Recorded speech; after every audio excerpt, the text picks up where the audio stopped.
Hello, and welcome to another episode of Beastly Talks. I'm your host, Ian Helling, and once again today, it is just me here in my room in the sweltering heat of Australia, talking about really complex dog training issues. I shouldn't call them issues. I should call them concepts, because that is exactly what we're going to be talking about today. So I'm very excited about this one because this is something I talk a lot about, educate a lot about. I talk to this about new dog training students. I often talk to it about dog owners naturally because that's what I do for a living. But I also help people who have been opposed to this concept in the past actually learn how to understand it better and learn not to shy away from it by default, which is unfortunately what a lot of people are doing in the dog training industry in this day and age. And I am, of course, talking about the concept of pressure. Now, the word pressure does have some bad connotations attached to it, right? It does, because same as punishment, right? The word punishment, you say the word punishment and people freak out and you're like, no, punishment literally just means to reduce the likelihood of a behavior happening again. Like, that's it, right? But people hear the word pressure, it conjures up a lot of really bad images in people's heads. And when we start to talk about pressure in dog training, everyone gets their fucking knickers in a knot and they lose their shit and they have their emotional Karen moments and they start screaming and wailing, and none of them have any idea what they're talking about. So I wanted to talk about, I'm calling the episode Pressure Mastery. Right, to really understand pressure, what it means from a conceptual point of view, but also what it means from a practical implementation in dog training point of view. Now, as I was writing notes for this, I did realize that, like, I haven't even finished writing the second part of this, and I think I'm already on 5 pages of notes. So I realized pretty quickly that this was going to be way too big to put into one episode, so I've decided to break it up into 2. Who knows, by the time I'm done, it might have been broken up into 3 as well, but at this point, I'm breaking it up into 2. So this first part I've called Comprehension, and in brackets, the Goldilocks Enigma. So I really want to give everyone listening a really clear, deep understanding of what pressure is, not from a physical point of view necessarily, but as a holistic concept. Because if you don't understand pressure from, if all you do is think of pressure as something moving or interrupting or being painful or punishing, you do actually have a very limited understanding of pressure, and that is going to inhibit your training, whether that is you're a professional trainer or you're learning to be a trainer, or even if you're just a regular dog owner who wants to do better by your dog. But there's so much talk about positive reinforcement, compulsion, all these things, and on social media in particular, and in other media as well, like other podcasts and stuff, you hear very narrow, non-nuanced approaches to a lot of these things. And that is dangerous, because giving a point of view of something so complex, that when your point of view is then very open and shut, you're not giving the full picture. You're actually eliminating a lot of really important information. And a side effect of that is, unfortunately, that dogs suffer. So I'm hoping with this to be able to like really break down, to really look at the concept of pressure from many different points of view, and to give you, whoever's listening, a really good understanding of why this is so important to implement into dog training and how it does make dogs' lives better, not necessarily just worse. Look, pressure can be used in many different ways. And if it's used incorrectly, that can be a problem. Right. So this is also to help maybe someone who isn't using pressure effectively or clearly, or using too much of it, to understand the nuances there and maybe pull back and do better. Because whether you're force free, whether you're heavy compulsion, whether you call yourself balanced, at the end of the day, anyone listening to this podcast, I'm going to assume you love dogs and you want dogs' lives to be better. That's why we do what we do. And then we get on social media and we fight about these things because social media is the worst thing that was ever invented. But I want to take this conversation completely into a different space and talk about pressure from a much deeper point of view, and give a much clearer understanding of why it's so important and how dogs perceive it, how we perceive it, and hopefully that'll really help push your training forwards from here on in.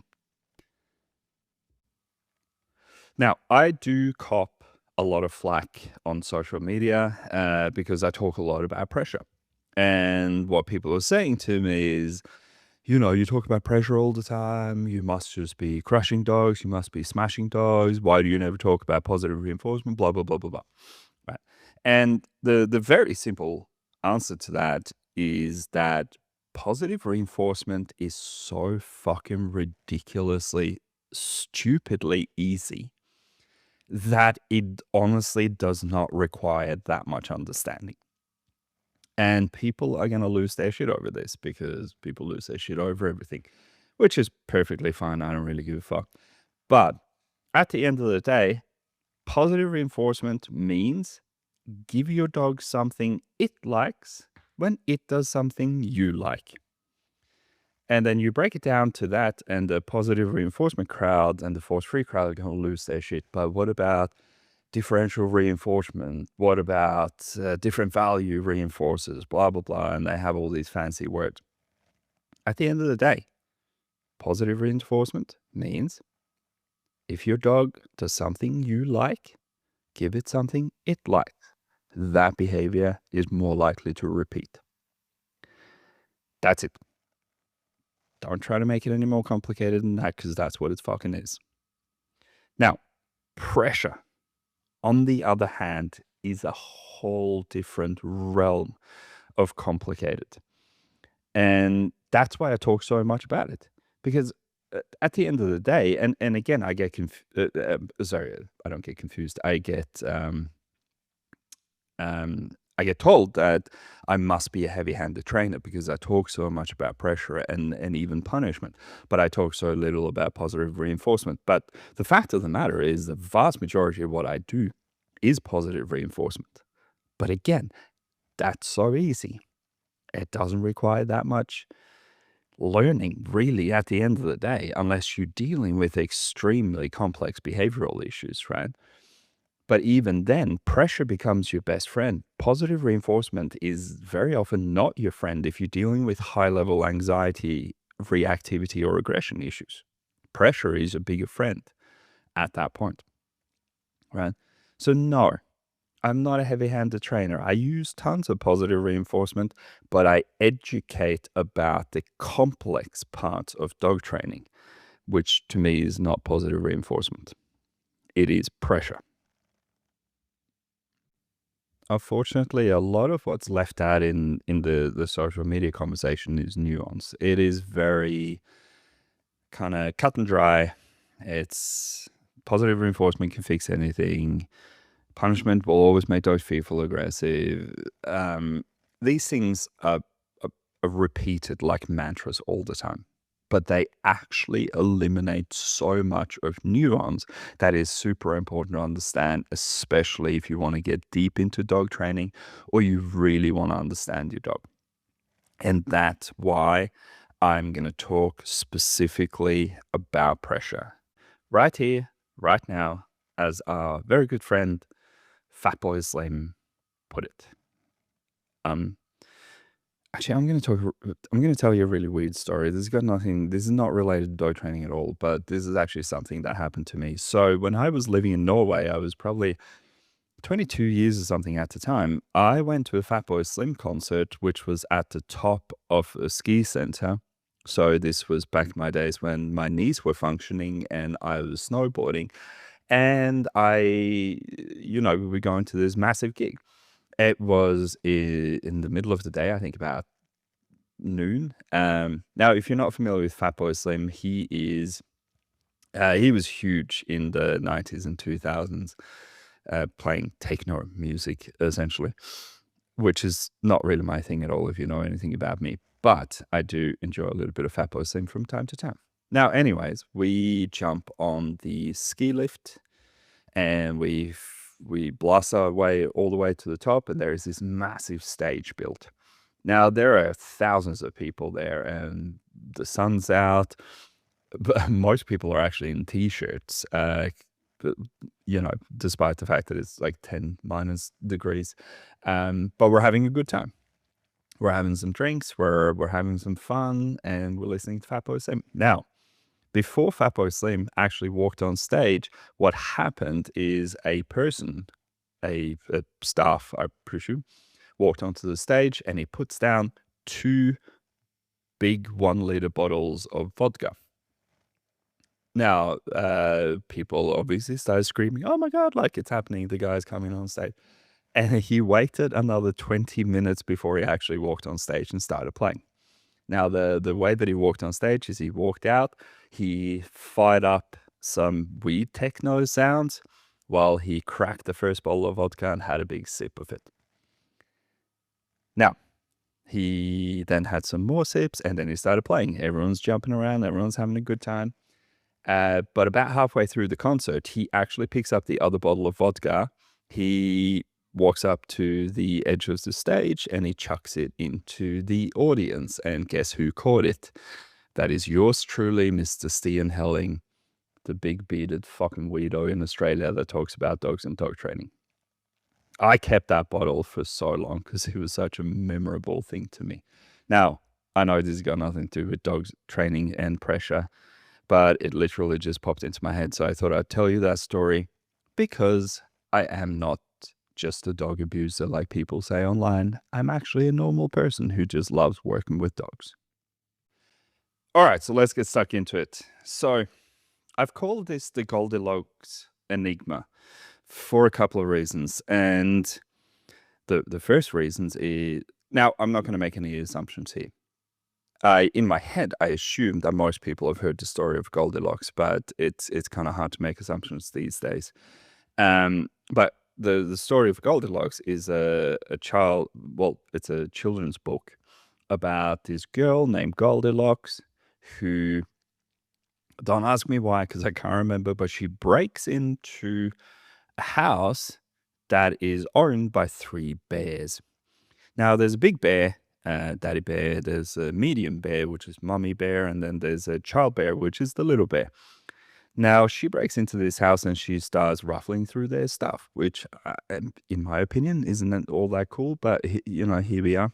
I don't know what bear laws are around breaking and entering, but what happens is she ends up finding a bunch of chairs.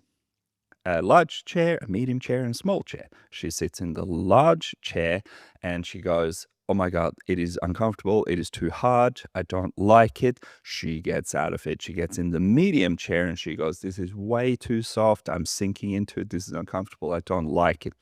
Then she sits on the small chair and she goes, "This is just right. This is perfect for me." Right? And she then moves on to a table where there are 3 porridges. The first one's too hot, the second one's too cold, and the last one is just right.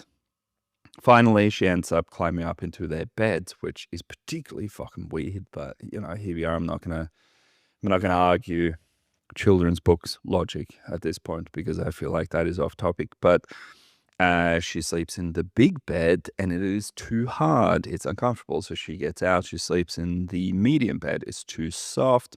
We're seeing a pattern here, right?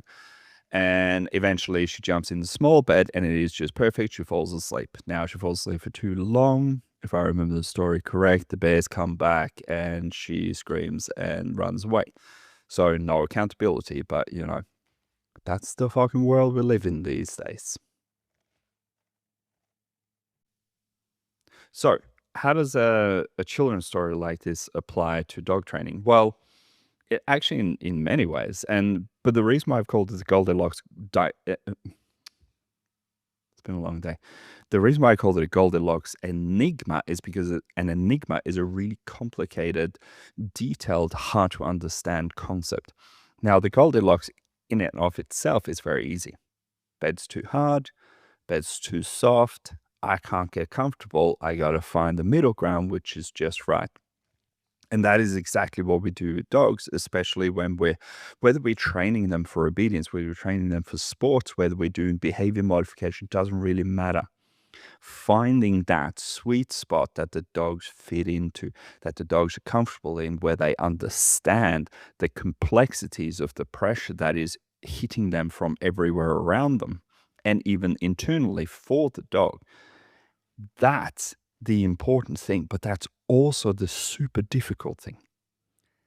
Hence, the Goldilocks enigma. So, let's get stuck into what this actually means. Now, I need to start off by defining two words because these two words are different and they mean different things while they are in the same kind of vein or line of thought. They are actually quite different. Now, the reason why I wanted to find them is because I see dog trainers use them interchangeably and incorrectly on social media and online in general all the time. So the two words that we're talking about is number one, aversive, and number two, adversity. Now, they sound similar. They operate in a similar way, but they are actually quite different. And it's very important to understand that when we are going to get a really deep comprehension of pressure. So, an aversive is to cause dislike or discomfort, whereas adversity is a difficult or unpleasant situation to find yourself in. Okay, so one is directly applied to your body, right? My missus complains about this all the time. Bad bras are apparently a big thing in my boobs are growing as well. Unfortunately, I need to get onto that, but it hasn't gotten so bad that I need to wear a bra yet. But apparently, a bad bra causes a lot of aversive experiences because they're poking, they're stretching, they're holding, right? It's uncomfortable, direct physical pressure onto your body. So that's an aversive, something that causes dislike or discomfort. Now, adversity is to find yourself in a position where you feel uncomfortable, essentially. It's we struggle with something. Like I struggled so badly to wrap my head around maths when I was a kid, and not 1 + 1 = 2. Like I do have a very minor basic intellect, but the more complicated versions of mathematics and just I can't even think of it off the top of my head because the situation was so uncomfortable. I must have just pushed it out of my head. But finding yourself in a difficult or unpleasant situation, how does this apply to dogs? Well, if a dog is uncomfortable walking on an unstable surface, right? This is a problem we see with a lot of dogs that are nervous. right? They might not have been exposed to different surfaces as puppies. They might not have been made to go through difficult situations, which in turn builds tolerance to stress, right? So I just want to make it very clear. What I'm going to be talking about primarily here is aversives, so the application of something uncomfortable that causes dislike or discomfort. But we're also going to talk about adversity, which is being in difficult or unpleasant situations. But it's important to understand that they're different. One's on your body, one's in your mind. I'll be coming back to that later. Now, this bit is super important, and this is where I see a lot of people get stuck in their training, whether they're training their own dogs, whether they are an actual dog trainer trying to learn a new tool, or whether they're a dog training student just trying to understand the complexities of pressure and the nuances of it. But pressure is not a tool or a method. Pressure is a concept. Now, we can use pressure through tools and in different methods in different ways, but at the end of the day, the idea of pressure is an overarching concept that affects every single part of your life, whether you want to or not. Aversives and adversity are both part of life. It's just part of it. There's no way you can shield anyone from feeling aversives or from feeling adversity. It's just not possible, right? And so I've written down a whole bunch of like different uh, examples here just to try and give you a better idea of like how pressure and release works, which is what we talk a lot about in dog training, is the applying some form of aversive or putting the dog in some form of adversity, stressful situation. And then when they present the correct behavior, we take away, we relieve that pressure, that discomfort, which becomes a reinforcing part of the training for the dog. So I'll kind of break it down into physical and mental, right? So physical is what I refer to as aversive, as something felt on your body. The mental side is the adversity. That's the situation you don't want to be in, or you want to try and get out of. So an example of a physical aversive is that you're outside. It's a sunny day. Now, if any of you have ever been in Australia, we live about 3/4 of an inch away from the sun. So when the sun's out in all of its glory here, it is painful to be in, right? What happens when the sun gets too hot? Well, it becomes too much pressure. So what do?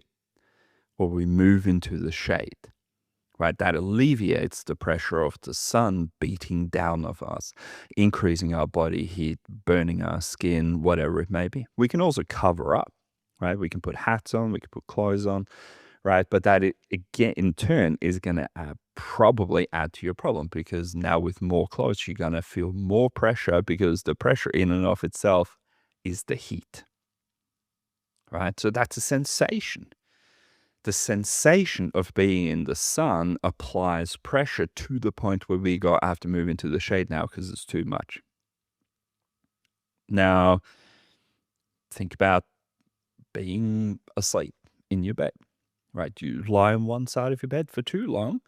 The pressure of lying on your right side becomes too intense for you. So your body activates into behavior to roll over onto the other side, relieving the pressure on the right and applying it back on the left, right? If you have a sore body, like if you have, I don't know, a hip injury, right? It's going to be more painful to lie on one side of your body than the other. So you're going to move around, you're going to activate into behavior in order to alleviate that pressure, right? Coming back to children's books like The Princess on the Fucking Pea, is pretty much the same story from for me as a dog trainer, it's pretty much the same story because it's about alleviating pressure and finding the right way of being comfortable. Right, so the princess on the pea, she lies on 50 different mattresses or something, but there's one pea underneath, and that pea is the one thing that annoys her. Right, so you can equate this to having an old, lumpy, broken mattress that you're lying on. Right, it's uncomfortable, so you try and get away from it, thereby negatively reinforcing yourself because you're alleviating the pressure. Wearing a belt too tight, right? A physical strain on you. Like say for example, if you wake up, you put your pants on, you put your belt on, you tighten the belt to where it should be, right? Everything's fine. You walk around, your pants don't fall down, you don't look like a retard. But then you go and sit down in a car, and now suddenly, because of your body, the belt starts pushing into your gut, right? If you have a little bit of an oversized gut like I have, I know I have to start exercising, which is pressure for me. I just haven't found the right way of alleviating it yet. But yeah, so now the bell's pushing into your stomach, which is uncomfortable, right? So you might have to loosen it. You might have to tilt the seat back a little, right? And all of this is to alleviate the pressure that was perfectly fine a second ago when you were standing up, but is not perfectly fine when you're sitting down.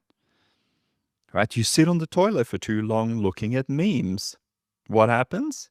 Well, the position of your legs, the pinching of, the bottoms of your thighs as you're reading those memes and having a good old laugh to yourself leads to pins and needles. Right? Now you're cutting off blood flow and you have to actually to get up to try and stretch out, get some blood flow back to get rid of the pins and needles. Right? This is pressure. You have a splinter in your finger, right? It kind of like it doesn't really hurt, but it kind of throbs and annoys you, and you get agitated, right? You get to a point where you're like, no, do you know what? I need to fucking deal with this. So you get tweezers, you get a needle, you get an axe if it's a really bad splinter. Actually, don't do that. Don't take medical advice from me because I'm not the right person to talk to you about that. But you poke around with a needle. It hurts more as you're doing it because you're trying to reach a goal. You're changing your behavior to try and alleviate the pressure of having that splinter in your finger. So you're poking, the needle slips a little, you might come in at a wrong angle and you go, oh, fuck, that actually hurts more now. But eventually you open the skin enough for you to see the splinter clearly. You grab it with the tweezer, you pull it out, and the alleviation of that pressure is so satisfying. The throbbing's gone.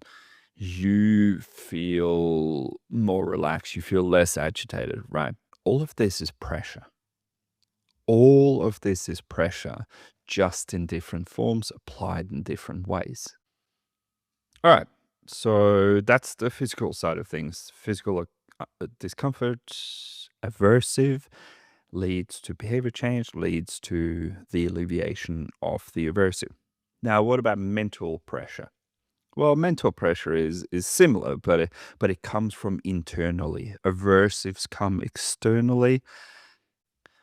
So most mental pressure, like I said, comes from outside of you, right? Aversives come from inside. Mental pressure comes from outside, right? So, one of the big things that they're talking about here in Australia at the moment, especially with banning social media for under 16s and stuff, is the social media pressure, right? It's the acquiring status, looking like the most successful, you have the most friends, blah, blah, blah, or even avoiding bullying, right? All of these are external aversive experiences that are affecting you because of the pressure that is applied to you. But okay, why don't we do another children's book, right? The King's New Robes, right? Why did the king walk down the street completely fucking naked? because he was being pressured by the people trying to sell him something, who said that they were the best clothes anyone had ever seen. And they were so convincing, and they were pushing the king so hard, he ended up believing he was wearing clothes even though he was naked. Right? That's mental pressure, right? Other examples, public speaking, very common one. When I first started running classes as a group training classes for dogs, I was kind of thrown a little bit in the middle of that, and I had watched a couple of other trainers run their classes, and I had some ideas on how to run it. I had some ideas on how to explain it, everything. But I was meant to learn for about 2 months before I ended up running classes myself. Now, I ended up having 2 weeks before someone didn't show up, and they're like, "Hey, Stian, you got to go. We're going to throw you in the middle of this and see what happens." And what did happen was I absolutely shit myself, because now suddenly I'm standing with 15 people in a half circle around me with their dogs, some of them pulling, some of them barking, and I'm there to teach these people how to teach their dog to sit, drop, stand.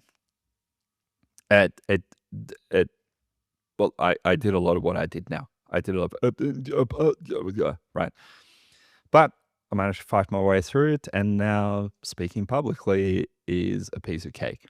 Right? That's something that's learned. You learn through adversity from being in a difficult position, how to navigate that, and how to deal with it, and how to give away information in a way that is fun, engaging, exciting, and understandable to people. Right? Um, Close talkers. Now, people that are close talkers, that's something I have a lot of trouble dealing with. Right? Now, close talkers is a fun one because that is both physical and mental, right? Because these people, they come so close into my space, they're talking right into my eyeball, which is an uncomfortable position for me physically to be in, because I don't like having people that close to me. But it's also the social pressure of, or the mental pressure, I should say, of trying to listen to what they're saying, to try to not move away and be rude. And so I'm navigating a very tough balance here. Do I push them away, right? Which would be physically eliminating the aversive, or do I tell them, "Hey, buddy, I need you to back off," which would be a potentially mental aversive for them, right? So there's personal space. On a more ethereal level, religion, right? All religion is pressure.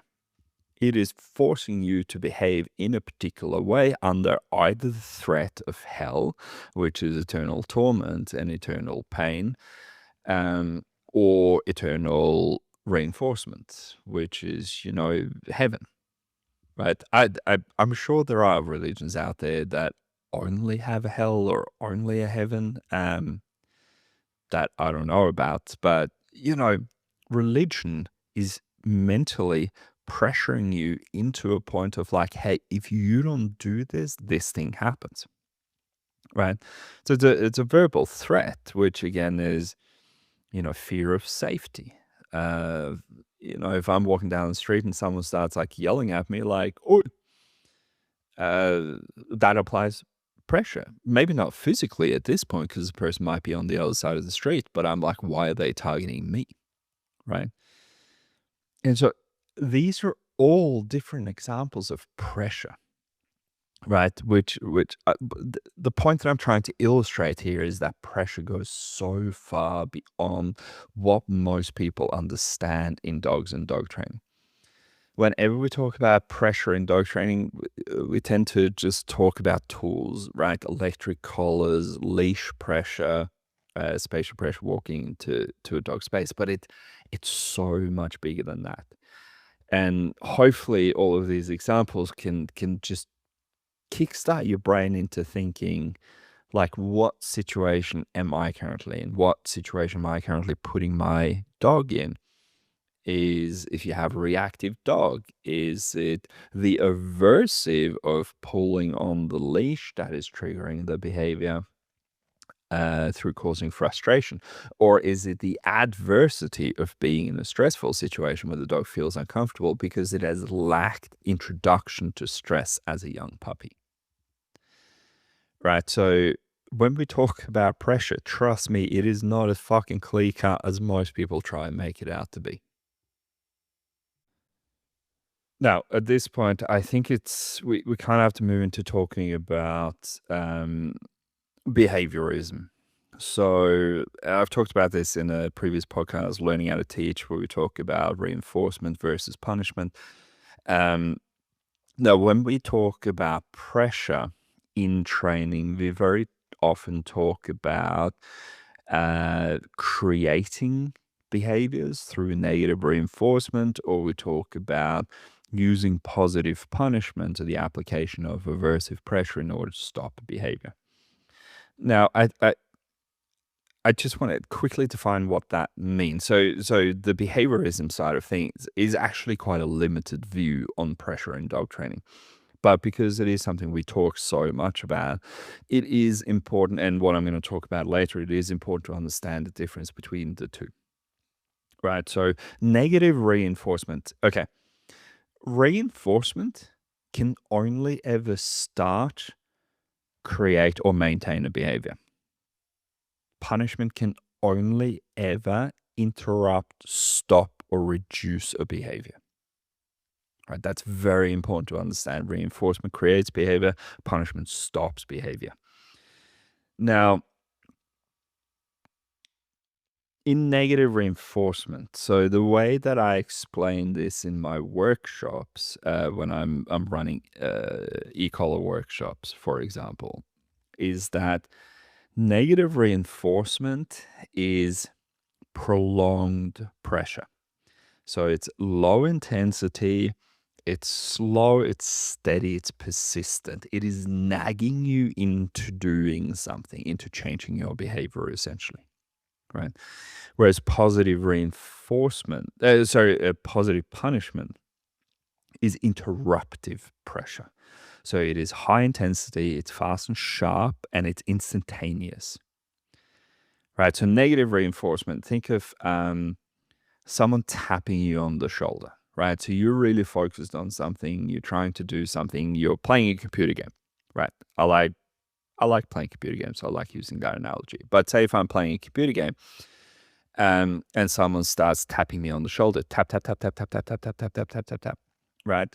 That pressure is going to build until the point where I respond to it by pausing my game, turning around, saying, "What do you want?" Now, at this point, I haven't used punishment. I've used negative reinforcement to interrupt a current behavior in order to alleviate the pressure when an alternate behavior is introduced, right? So I'm not punishing, I'm not being punished for playing computer games. I'm being pressured into taking in different information at a point in time, right? So in a reactive dog, right? If you have a dog that fixates a lot of other dogs, right? The hard eye fucking, as we like to call it, the longer the dog stares at the other dog, the more pressure builds internally, the stress levels build, and eventually the dog triggers into a behavior. Now, at that point, if I implement some actual physical pressure to the dog, maybe I tighten the slip lead, maybe I pop a prong collar, right? The point of that is to tap the dog on the shoulder to go like, "Hey, how about we don't eye fuck the other dog? How about you look to me and I'll take away the pressure and I'll give you a treat and walk you out of the situation." Walking out of the situation, especially if a fearful dog, is also negative reinforcement because we're taking away pressure. So it's not just the tool use, it's the removal of the dog from the situation they don't want to be in. Now, with positive punishment, so if negative reinforcement is repeated tapping on the shoulder, positive punishment would be a punch to the face, right? So I can't think of an example now, but say I'm if I had a very jealous girlfriend, which I don't, Al, I love you, you're great. But if I was looking at another woman when we were out at a pub, right? If I had a very jealous wife, she might get up and yell at me and slap me in the face, right? In order to try and stop that particular behavior from happening and make it less likely to happen again in the future. Right, so that would be positive punishment. She's not trying to regain my attention. She's trying to say, never fucking do that again. Right? Those two are very different, and it's very different implementation of pressure in training depending on the result we're looking for. So, negative reinforcement, pressure is applied to start an altered behavior. Then the pressure is released. Positive punishment, high level pressure is applied to eliminate a behavior in the moment. All right. I have written in my notes that I have to say this because someone's going to take that clip out of fucking context and they're going to try and make me look like a dickhead. I do not punch dogs. That is not part of my training plan, right? But because I mentioned that someone would punch me in the face to make me stop a behavior, I now have to say, because the internet is mentally challenged, I have to actually specify that I do not hit dogs in training, right? But a high stimulation on electric collar, a quick forceful pop on a slip collar, in most cases would be enough for that dog to go like, oh shit, I'm not doing that again. All right, so this brings us to escape and avoidance. Now, negative reinforcement is very often referred to as escape and avoidance training. And what that means is in the early stages of the learning, the dog learns how to escape some physical discomfort, right? And so, again, in the next podcast, I'm going to talk more about the actual implication, like the actual physical application of this. But if I find myself, if someone's pulling my t-shirt, right? So someone comes up next to me and they grab my t-shirt and they put pressure on it. I know how to escape that pressure by simply turning around and giving them attention. Now they're going to let go of my t-shirt, right? But I've learned that through many, many repetitions. So if I never had anyone in my entire life ever hug me or grab my clothing when I was a child or even growing up, I would panic, right? Someone now comes up and grabs me, restrains me. If I haven't been introduced to that application of pressure and understood that I need to change my behavior in order to alleviate that pressure, I would likely panic and I would start fighting against the pressure. But because I understand how the pressure works, I now very quickly understand how to escape it. Right? Someone grabs my jumper, I literally just turn around, look at them, pressure goes away. Now, avoidance is obviously when you get to a point where you understand pressure so well in a particular setting or application that you learn to avoid it altogether, right? I mean, I've got some examples of this. The easy one that a lot of people get upset about. I don't really understand why, because I think it's a really good example, but it's the car and the seatbelt, right? I get into my car, fire up the car, I start driving, but I forget to put my seatbelt on. What happens? Pressure is applied. The car starts going ding, ding, ding, ding, ding, ding, ding, which is annoying to me. And so I pull over to the side. I change my behavior by putting my seatbelt on, and the dinging goes away. Now, that might happen a couple of days in a row, and suddenly I learned that, hey, if I actually put my seatbelt on before I start driving, never have to hear the dinging ever again. Right? That's the avoidance side. So we've learned to escape the pressure. Dinging means change your behavior to put your seatbelt on. Before long, put your seatbelt on before you start driving. You avoid the pressure altogether. So escaping means that pressure is present. you're actually feeling the discomfort at the time, right? And avoidance means that pressure is not present at all because we've learned to avoid it. So, um, all right. So I've got some more examples. So, say for example, if you have migraines, right? I have had migraines in the past. They have somehow seemed to have left me. I don't know. Maybe I had a stroke in a particular part of my brain that eliminated them. I don't know, but I don't get them anymore. But before I was diagnosed with migraines, I would just get insane headaches randomly, seemingly out of the blue, right?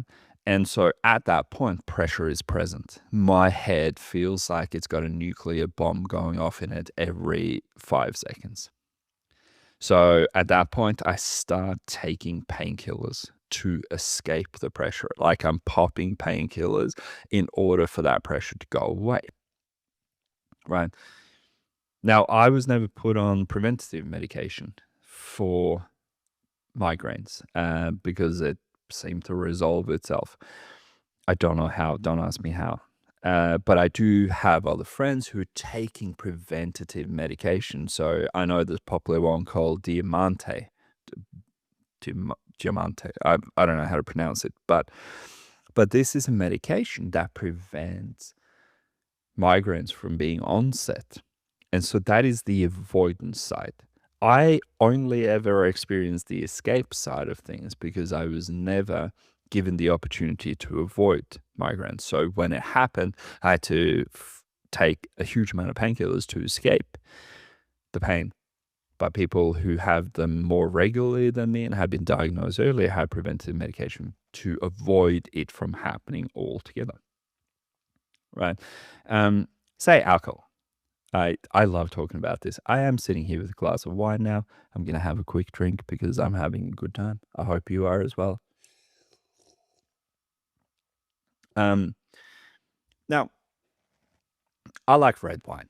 Red wine has a lot of what's called tannins in it. Now, tannins tend to lead to a lot of people with really bad hangovers. Don't know why. I just know there's a thing called tannins and it leads to hangovers. That's all I can tell you. Right. So at this point, if you're going out to a wedding, you're going to drink a lot of red wine, right? You might drink a lot of water. You might do some preventative things beforehand. But if it affects you really badly, what's going to happen is you're going to wake up with a hangover and a headache. So again, you go back to taking the medication to escape the pain that you're currently experiencing. Now, I know some people who get so violently sick from tannins that they cannot drink wine altogether, or they've chosen to avoid experiencing the pain that is put upon them altogether by simply not drinking it. But again, you have to drink the red wine in order to work out that you're allergic to tannins. That makes you sick, right?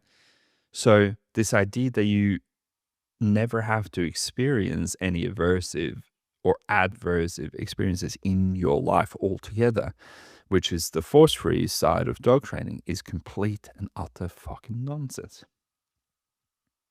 Right?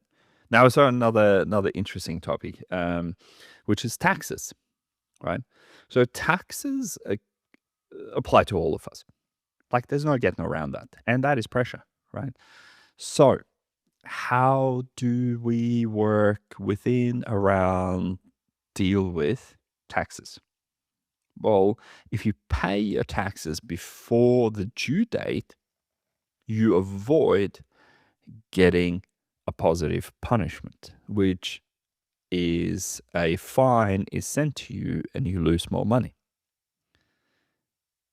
Actually, that would be a negative punishment because you're losing more money. So my apologies for that. But yeah, if you do your taxes before they're due, you avoid the negative punishment of having more money taken off you. Now, if you're expecting a tax refund, the pressure to do your taxes sooner might be more encouraging because you're expecting a positive reinforcement to be given back to you, right? More money in the bank if you do the thing quicker, right? This increases behavior. But the overarching pressure of you have to do whether you want to or not is what speeds up the behavior, right? So at this point, we now find ourselves in a negative and positive reinforcement type of state. So I have pressure to do my taxes, but because I predict that I will get money back, which would be the positive reinforcement, the pressure pushes me to conduct the behavior more quickly and more effectively in order to have the pressure taken off me, meaning I don't have to do taxes again until next year, but also to earn the positive reinforcement of I get more money back. Right? And so this is the basis for the training system that is referred to as Nipopo,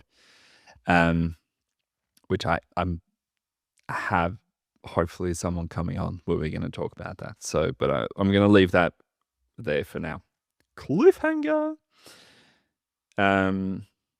If you want to, like, exercise, if you want to just feel and look good, right, that's positive reinforcement. And so you go like, hey, I go to the gym, I lift things, I run at things, and because it makes me feel good to look good. Now, the flip side of that could be you have health issues. I have to start doing exercises because I had a really bad knee injury as a how old was I? 16, 17 years old. And I had to have surgery and all kinds of stuff. And now that I'm getting older, that is starting to affect me more. So in order to alleviate the pain of my knee, I have to start putting pressure on myself to exercise my knee more, right? So again, are we doing it for the positive reinforcement? Are we doing it to escape and avoid something? I'll give you a final example because I think this kind of encompasses everything, and this is an example that I like to give to people, and that is your stove. Right, so I presume most people have a stove in their house, and whether you're good at making food or not doesn't really matter in this example. But what I tend to say to people is, how many times have you cooked food in your life? My guess is for most people it's going to be thousands and thousands, right?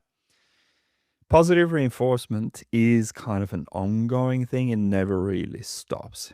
Even when a behavior is really well developed, the positive reinforcement aspect has to maintain throughout life in order to maintain it. Now, how many times have you touched a hot stove? Probably maybe once or twice, right? Because the pressure of the flame or the heat from the stove causing injury to you is extremely high positive punishment.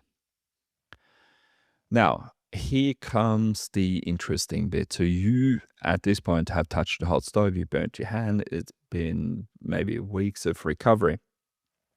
Has that made you scared of the stove? I'm going to say in probably 99.999% of cases, no.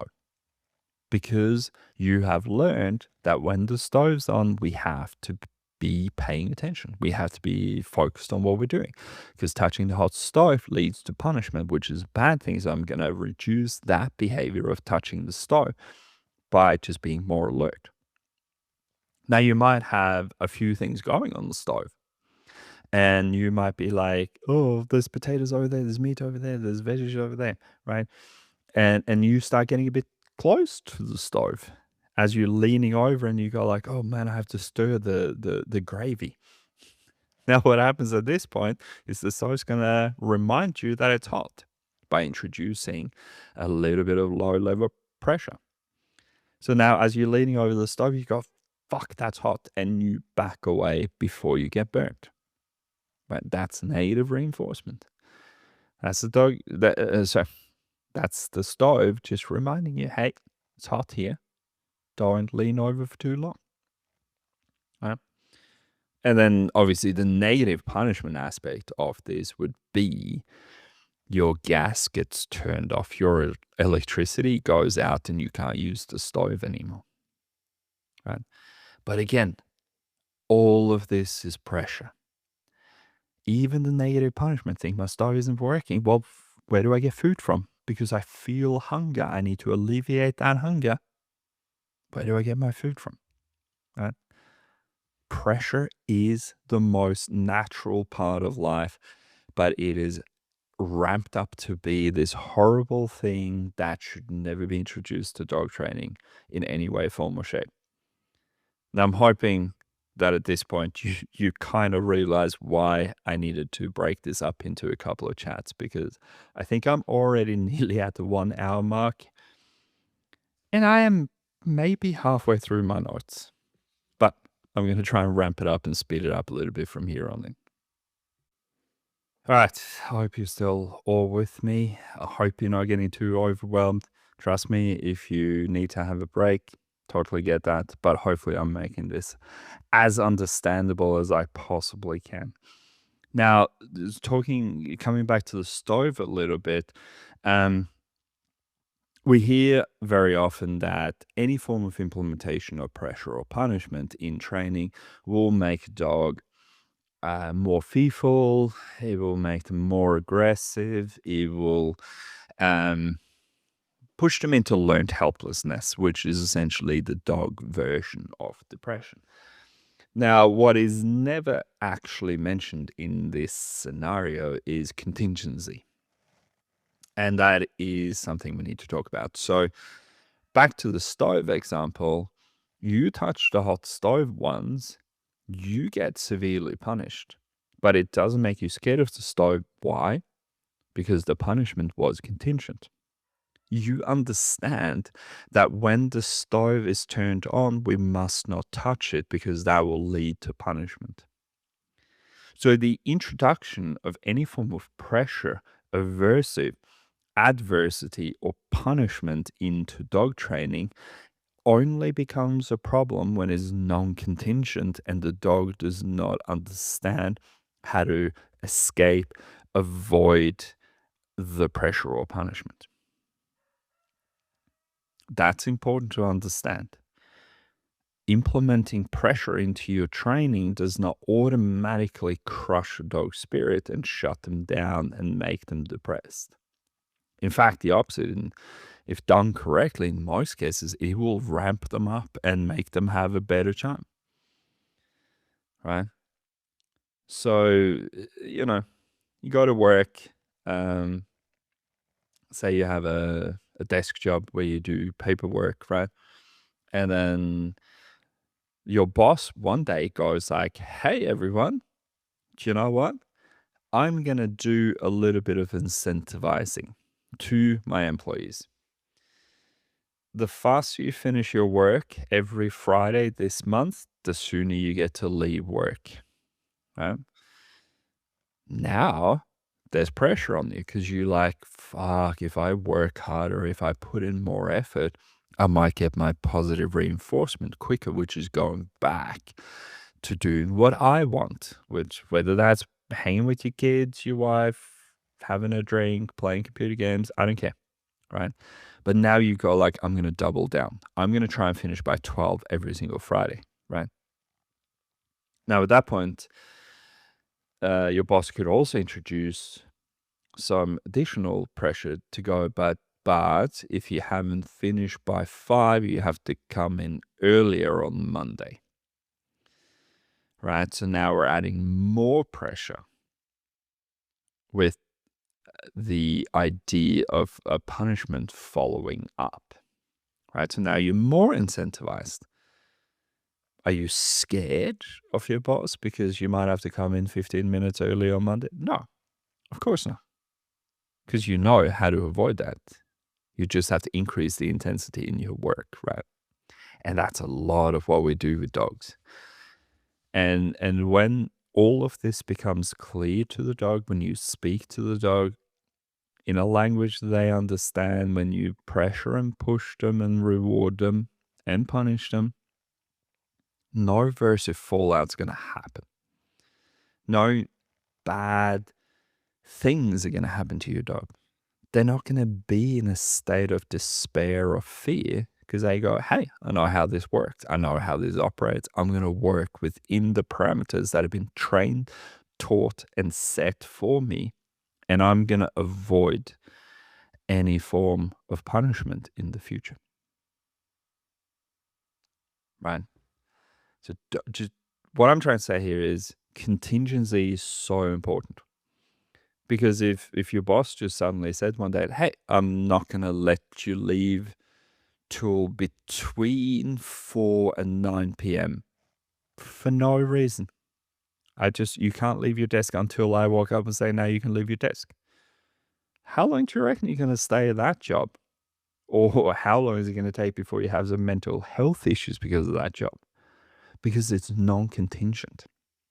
You are being pressured and punished without having any concept or idea of why. That's the important thing. Contingency is everything when you work with pressure and punishment. Now, at this point, we have to talk a little bit about pressure fluency. This is going to break some brains. But the more you start understanding this, the more you start seeing it, the deeper you begin thinking about it, the better at it you become. Right. So what do I mean by pressure fluency? So when we talk about the quadrants, for example, positive reinforcement, negative reinforcement, positive punishment, negative punishment, these aren't hard set quadrants where every single time you give food to a dog, that's positive reinforcement. Every single time you pop the leash, that is positive punishment. Right? These are fluent, and it is all dependent on the pressure that is applied in the situation that you're in. So, if you're feeding a hungry dog, are you adding an appetitive at that point, which would be positive reinforcement? By giving the dog food, are you adding an appetitive, or are you removing an aversive, which would be hunger? Right? Giving a dog food is generally seen as just blanket positive reinforcement. However, if that dog is not hungry to begin with, if that dog is overfed and full, adding more food can be a positive punishment because now the food becomes aversive because the dog ends up feeling nauseous, right? So at this point, what am I actually doing? Am I positively reinforcing the dog for eating, or am I negatively reinforcing the dog by taking away his hunger? Or am I positively punishing the dog by stuffing food down his face when he doesn't want it? Right?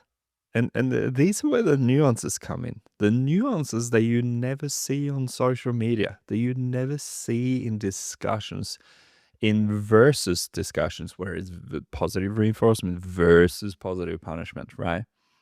These things don't matter if you don't understand pressure to begin with.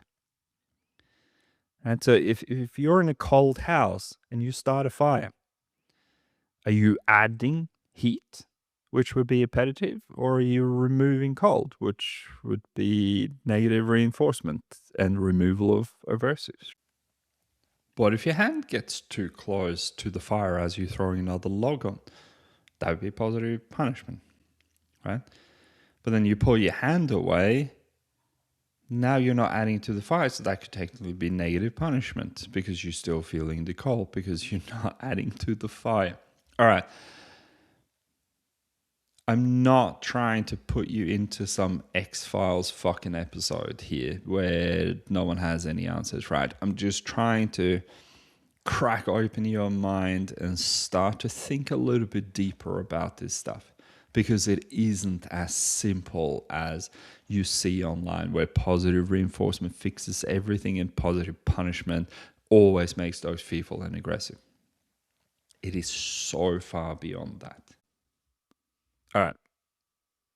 I'm sure your brain's starting to fade a little bit at this point, and so is mine. But we do have a few more things we need to go through. Holy shit. All right, so we need to talk about pressure versus stress. Now, I have gone into what stress means in the past and the different types of stress, but I'll give just a quick little reiteration. So, stress comes in a couple of different forms, which is eustress, EU stress. What that means, it's a low level of stress that is actually considered to be useful in learning new things. So every time you learn something new, there's going to be a level of stress that you experience until you fully understand that new thing. Now, obviously, then there's a high level of stress that prevents learning from taking place, which would be distress. Right. So if you're in a completely panicked situation, if I try to go like, hey, what's 5 + 5? You're just going to go like, fuck, that doesn't really matter at this point because I'm in a state of panic. Right. Now, there is a third one that has been proposed recently, but I'm not going to talk about that here because I don't know enough about it yet. But that is essentially stress where no learning takes place. But I'm going to stay away from that one because I need to learn more. Now, pressure and stress lead to different things. So, pressure, the way that I approach it in my training and my explanation of dog training, is the pressure physically moves. It shifts from one behavior to another, or it stops one behavior from happening and activates an alternative behavior. Pressure makes you move. Stress, however, while it can trigger behavior, it's more, while it does trigger behavior, it doesn't always necessarily physically move you. So those two are slightly different, and some people have trouble wrapping their heads around that. But essentially, if someone's poking me in the back, I'm more likely to take a step forward and turn around to try and avoid that physical pressure from happening, which is the aversive. If I find myself in a super stressful situation where I cannot handle this level of stress anymore, chances are I'm going to scream and run away. Now, those two are different because in one state, I'm escaping pressure to find out what's happening behind me when someone's poking me in the back. When I'm overwhelmed, screaming and running away, I am literally stressed out to the point where I'm just triggering a behavior, a panic behavior. Right. And a lot of people struggle with the difference between the two, but they are actually different. And think of pressure as obedience. I pull up on the leash, dog sit, pressure goes away. Right now, I've shifted a behavior, I've changed something in the dog's mind. Now, in a stressful situation, if I have a dog that's fearful of other dogs and I put 5 other dogs around them, they are going to most likely start panicking, barking, lunging, and trying to get away or trying to attack another dog. That would be stress more than pressure. Like more than physical application of pressure, I should say. But they're both pressure. Mental versus physical. I hope I made that clear enough. But Actually, let's give some example. Like so both pressure and stress are cumulative, meaning for the longer you experience physical pressure on your body, the more attuned to it you become, right? The same with mental pressure. The more you're in a stressful situation, the more stressed out you are by the situation, right? So, for example, let's go back to the tapping on the shoulder, right? If I'm really fixated on something and someone starts tapping me on the shoulder, I might not even notice because I'm distracted at that point. But if the tapping increases in frequency and intensity and more pressure is added, like, hey, hey, hey, hey, listen, at some point, that pressure will lead me to shift my behavior. Right? It will make me look around and go like, hey, what do you actually want me to do? You're interrupting what I'm currently doing with physical pressure.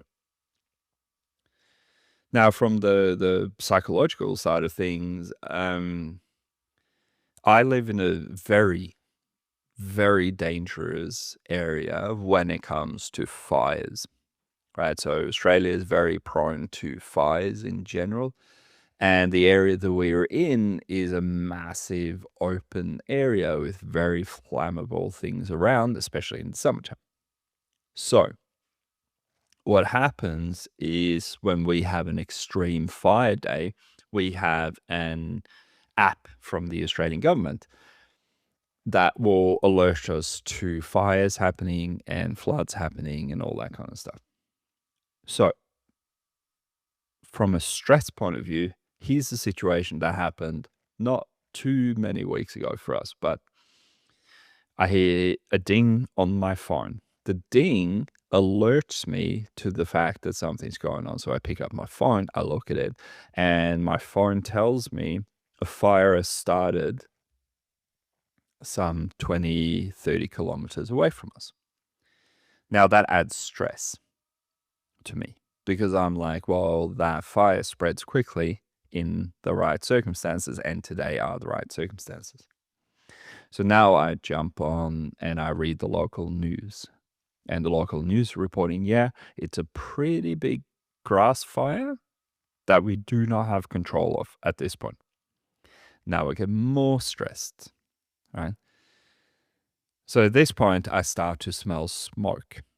Now you're like, okay, we have to prepare for something potentially going very wrong, which is our house burning down. So now, at this point, I'm being pressured into changing what I'm doing. Not from physical application of someone poking me in the back, but from all the information that is coming in that I might find myself in a dangerous situation. So now I start packing the car. I start preparing the dogs to get into the car to leave the situation if we have to. Right? Those are different. No one's physically hitting me saying, hey, get your dog in the car, get your dog in the car, get your dog in the car. But the stress that's happening around me is making me respond to the pressure that I cannot avoid at that point. That is stress versus physical application of pressure. All right. Wow. This turned into quite the session, hasn't it? All right. Cool. I'm gonna make it a little bit easier for everyone right at the end point here. If you've stuck with me for this song, I appreciate it. I know this stuff's complicated, right? That's why I'm talking so much about it. But it is so important to really understand the differences, especially when you're working with dogs or any other animal that can't verbalize to you how they're feeling or the situation that they're in or why they're finding it difficult. We have to read this. We have to read body language. We have to look at the dogs. We have to see how they respond to our outside application of pressure and how that shifts their behavior. does that lead to more or less stress? Does the mouth open and relax? Or does it become tense and frantically panting? Because this is an indication that there's increased stress levels in the dog, which means our physical application of pressure might be working against us, etc., etc., etc. Now, I'll finish up by talking about the different types of pressure that we have, and then I want to talk a little bit about spicy games. Hopefully, that'll be a little bit of an easy end to the whole super in-depth pressure conversation. But so the different types of pressure that we have to use, and this goes for humans, goes for dogs, goes for anything. Um, but the first one is spatial pressure. So spatial pressure, the space around us. So this can be body language, right? Body language is super important when you're working with dogs. And what you'll find is that dog trainers tend to be really good at controlling their bodies, and they're very considered in how they hold their bodies. A lot of animated behavior around the fearful or aggressive dog is going to trigger the behavior. So we tend to be more still. In a very shut down dog, you might use soft body language, right? To kind of entice them to begin moving, to come towards you. We have movement, right? If I'm teaching a puppy to recall, usually what I'm going to do is I'm going to make a loud sound and run the opposite direction of the puppy, and that movement is going to trigger them to follow me. And then there's personal space, which is walking into someone's space, walking into a dog's space, right? If I take a step towards a dog that I'm already standing close to, chances are that dog is going to jump back to alleviate a little bit of the pressure of me walking into their space. We then have physical or tactile pressure. Now, this is anything that the dog can feel directly on their body, right? So that can be putting a leash on the dog. It could be putting hands on the dog, right? Teaching a puppy to be restrained, held, and relax into that is super important, right? It can be e-collar pressure, so electric pressure from an electric collar.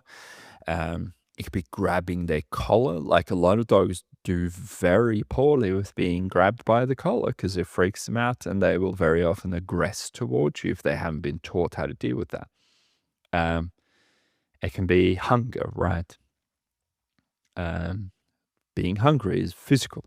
If I don't feed a dog for a day, they're going to be more motivated to alleviate that discomfort, that physical pressure, by acquiring food. Now, then we have psychological pressure, which commands. This is an interesting one because a lot of people that I see on social media that work with aggressive or reactive dogs, the first thing they do is, I'm going to teach a really good drop for this dog, right? And I'm going to keep the dog in a drop whenever there's another trigger around, and I'm going to punish the hell out of the dog for breaking that. Now, what you have to understand is, when you put a dog under command, when I say to my dog, hey, perform this behavior, I'm putting my dog under pressure, right? So I'm adding more pressure to the situation. I'm not making it easier for my dog, because he goes like, fuck, I need to perform because I know if I break, there will be a punishment. But if I continue on with the behavior, there might be a big reinforcement at the end, right? So when you put a reactive dog in a stressful situation, you go, hey, monkey, perform this trick for me. What you tend to do is just trigger their reaction quicker. That's a whole fucking different podcast in and of itself. But natural drives, a scenting dog is going to be more inclined to scent, right? The more scents there are around, the more pressure there is on the dog to perform that behavior. A protection dog is going to want to bite more. If you don't alleviate that pressure in a controlled manner, it might turn into a bad biting situation.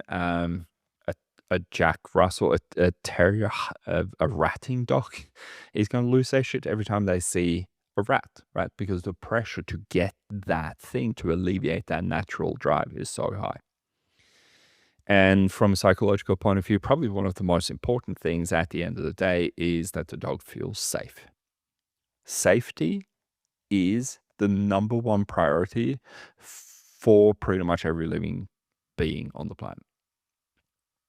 I would stop eating, I would stop drinking. I would do the absolute minimum necessary to stay alive if I didn't feel safe. Right? So safety is my number one priority always. We then have resource pressure.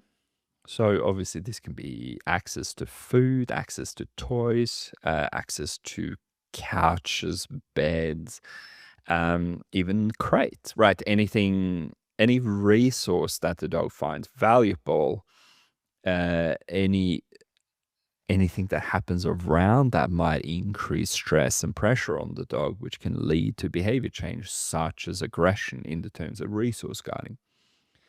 And then we have social pressure, which is access to the other dogs in the family, having access to family members, right? So if you have a dog that struggles with separation anxiety, they're going to have a lot of pressure on them to be near the one person that is, in their mind, alleviating their um, their separation anxiety. Right? Now, it can be dog to dog related as well. So, posturing and domineering behavior. One dog arcs up and growls, that is applying pressure to another dog to go like, hey, fuck off. Bad shit's going to happen if you keep down this path, right? And then this also kind of relates to pack pressure, which is, often applied to puppies, right? Or new dogs in the situation that don't really understand the hierarchy yet. But they're being pushed around by the dogs that have an established hierarchy to go like, hey, this is how things run. You need to fit into this. Right? And puppies are rude as shit. They'll pee on you, they'll bite you, they'll jump on you, they'll do all of these things that a lot of dogs find inappropriate. And so they will apply pressure, social pressure, to go, hey, there's a limit here. And you're not fitting within my limitations. So fuck you. Pressure is going to increase and maybe lead to punishment through an aggressive display. Right? So pressure is how dogs talk. It's how we respond to our environment. It's how we shift and change our behavior. It's why we build houses, right? To feel safe, to get away from things, to have places to store food, right? To get out of the sun. We build fire engines to prevent fires that may kill us, right? Pressure is everywhere all the time. And I don't want you to hear the word pressure and automatically think of punishment, pushing dogs, shutting dogs down, or tool use, because it goes so far beyond that, that this could probably go on for another 3 hours, but I'm super tired and I'm just going to need to call it at this. And hopefully, I really do hope that I've given you enough to think of, enough examples for you to continue to expand beyond what I've told you. For you to start looking into tools more, to start looking into dopamine releases after discomfort, right? That was something I was going to talk about today, but I'm not, because something interesting might be happening around that. But just don't get trapped into a very narrow mindset when it comes to pressure. Pressure is the most important thing to understand when you're training dogs. Nothing else even comes close.